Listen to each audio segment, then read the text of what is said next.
अस्सलामु अलैकुम दोस्तों, उम्मीद है कि आप हजरात खैर आफियत से होंगे। अल्लाह रब्बुल इज़्ज़त आप लोगों को इसी तरह खुशहाल रखे, आमीन। फतावा देवबंद 786 यूट्यूब चैनल में आपका खैर मकदम इस्तकबाल है।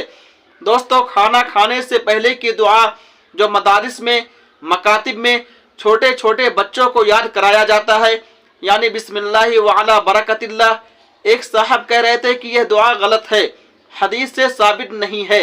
तो बंदे नाचीज ने सवाल किया, पूछा कि सही क्या है, आप ही बतला दीजिए। तो उन्होंने कहा कि बिस्मिल्लाहि व बरकतिल्लाह, यानी हदीस से सिर्फ इतना साबित है, अला का लफ्ज़ हदीस में नहीं है, लेकिन उलमा के माबैन यह दुआ अला के साथ मशहूर हो गई है। दोस्तों, क्या उन साहब की बात दुरुस्त और सही है? क्या सही दुआ बिस्मिल्लाहि व बरकतिल्लाह है या बिस्मिल्लाहि व अला बरकतिल्लाह है? आइए बगैर किसी तमहीद व ताखीर के एशिया की अजीम दीनी व इल्मी मरकज़ दारुल उलूम देवबंद का फतवा देख लेते हैं, सुन लेते हैं। सवाल, खाने की दुआ बिस्मिल्लाहि व अला बरकतिल्लाह पढ़ना सही है या गलत? अगर गलत है तो सही दुआ क्या है? हदीस की रोशनी में जवाब मुलाहजा फरमाएं।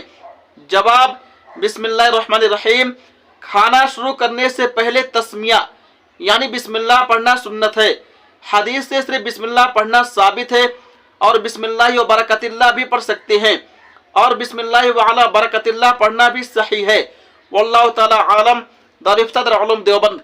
उम्मीद है कि आप हजरात मुकम्मल वीडियो देख लिए होंगे और आपको मालूम हो गया होगा, पता चल गया होगा कि उलमा के माबैन या फिर मदारिस में, मकातिब में छोटे छोटे बच्चों को जो दुआ याद कराई जाती है, यानी कि खाना खाने से पहले की दुआ बिस्मिल्लाहि व अला बरकतिल्लाह, ये पढ़ना सही है, गलत नहीं है। दोस्तों, अगर आपको ये वीडियो अच्छी लगी हो तो वीडियो को लाइक कीजिए, चैनल को सब्सक्राइब कर लीजिए। तब तक आप हमें इजाज़त दीजिए। अल्लाह हाफिज़, अपना ख्याल रखिएगा।